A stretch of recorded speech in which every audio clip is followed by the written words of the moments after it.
What is the goal for chiropractic care? So in our office, we like to put it this way. When our body goes through regular traumas, wear and tear, life, injuries, whatever it may be, the body in turn is going to restrict motion in that joint. We call this a subluxation.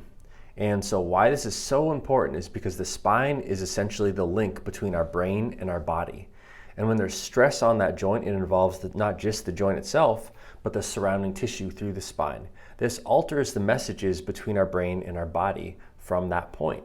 And with that disruption, we get changes in function. Not just pain, but pain can be common in this as well.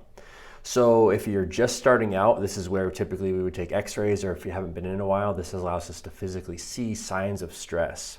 Once we've found that, what we then do is we put motion back through that joint.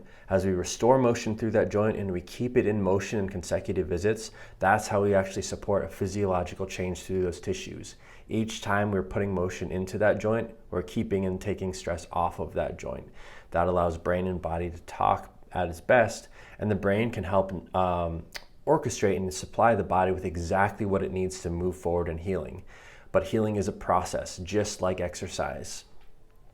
Now, if you've been out of care for a while, or even if you're under maintenance care, the goal is simply the same. We want to find where are these areas of subluxation, keep motion through them so we're keeping that very well maintained, because the goal is not just feeling better out of pain, but the goal is function. And so we're functioning at our best at all times.